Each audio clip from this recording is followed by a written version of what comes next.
suka dan tidak suka, dan senang dan tidak senang.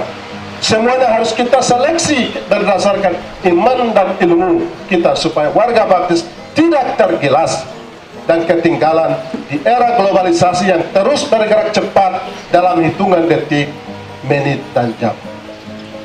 Jadi perubahan era globalisasi adalah tantangan berat yang harus dijawab, dan juga peluang-peluang atau kesempatan emas yang harus kita raih oleh warga baptis.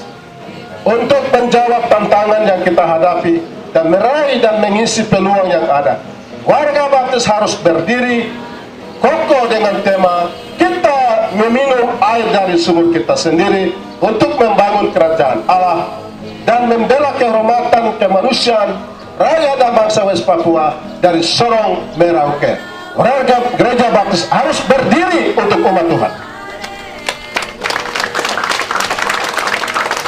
Apa yang dimaksud dengan kita meminum air dari sumur kita sendiri untuk membangun kerajaan Allah dan dunia dari atas? Warga baptis harus mandiri dalam teologi, daya, dan dana. Warga baptis harus berdiri di atas landasan Injil dan kekuatan Allah. Warga baptis harus memelihara dan menghidupi sejarah dan prinsip-prinsip baptis yang otonom, merdeka, independen, dan mandiri, yang terpisah dari negara atau pemerintah.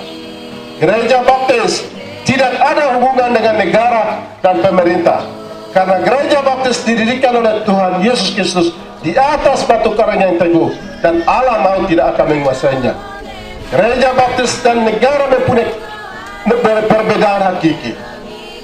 Gereja, ingat, saya kembali lagi, karena gereja baptis dan negara mempunyai perbedaan hakiki, yaitu gereja baptis didirikan dengan kuasa ilahi, dan negara atau pemerintah didirikan atas dasar konstitusi atau undang-undang yang dibuat tangan atau pikiran manusia. Gereja baptis harus membangun keluarga Kristen yang kuat, supaya dari dalam keluarga Kristen ada lahir anak-anak laki-laki dan perempuan yang sehat dan kuat iman dan ilmu pengetahuan untuk menjadi pemimpin gereja, keluarga, dan masyarakat dan bangsa. Gereja yang kuat karena keluarga yang sehat dan kuat, bangsa yang negara yang kuat karena keluarga dan yang sehat dan kuat. Sebaliknya gereja lemah karena keluarga yang lemah, dan negara bangsa yang lemah karena keluarga yang rapuh dan rusak. Pada kesempatan ini, saya menghimbau kepada seluruh anggota gereja baptis harus mengurangi pembangunan fisik. Ingat, ini satu catatan saya. Pada kesempatan ini, saya menghimbau kepada seluruh anggota gereja baptis harus mengurangi pembangunan fisik, seperti bangunan gedung-gedung ibadah dan megah dengan mengeluarkan biaya puluhan juta, ratusan juta, bahkan nilai miliaran. Sebaliknya, dan lebih bijaksana, warga baptis kerahkan seluruh potensi yang ada, uang yang ada, membangun sumber daya manusia yang mempunyai keunggulan ilmu pengetahuan memadai, keterampilan teruji untuk menjawab tantangan era globalisasi, mengisi atau meraih peluang-peluang yang tercipta karena globalisasi. Mari warga baptis kurangi membangun fisik, kita harus membangun manusia. Warga baptis jangan menjadi penonton, atau kita jangan menjadi korban globalisasi. Warga baptis perlu ada kesadaran pentingnya pendidikan. Pendidikan yang baik sanggup membebaskan manusia dari segala macam bentuk belenggu. Seperti Amsal mengingatkan kita, kebodohan menyesatkan jalan orang. Amsal pasal 18 ayat 3. Gereja baptis harus melihat realitas hari ini.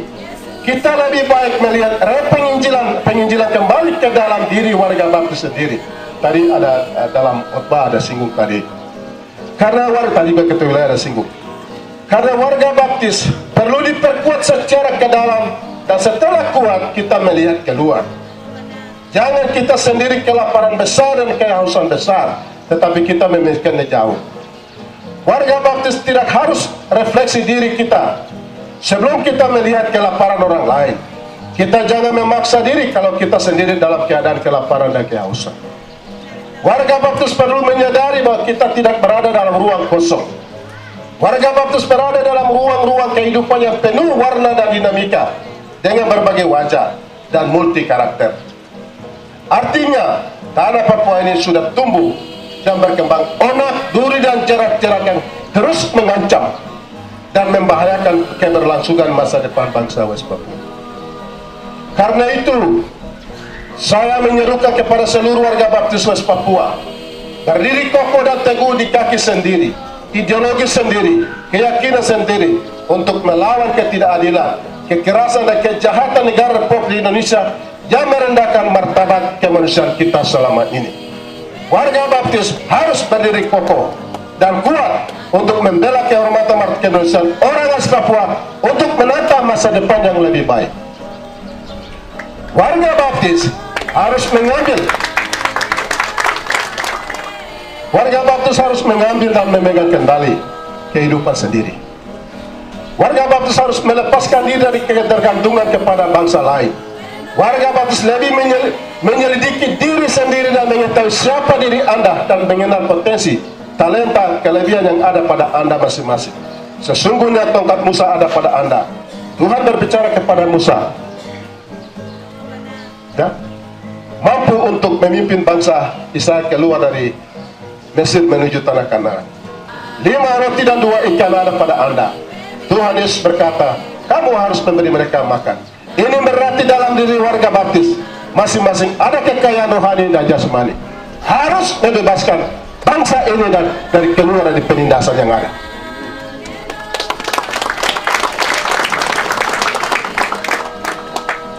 Selamat merayakan HUT Injil ke-64 pada 28 Oktober 2020. Tuhan Yesus memberkati kita. Demikian sambutan resmi yang disampaikan atas nama warga Baptis seluruh tanah West Papua dari Sorong sampai Merauke, yang disampaikan oleh Presiden Persekutuan Gereja Baptis West Papua, Dr. Sokrates Sofyan Yoman. Terima kasih. Tuhan Yesus memberkati. Wah, wah, wah.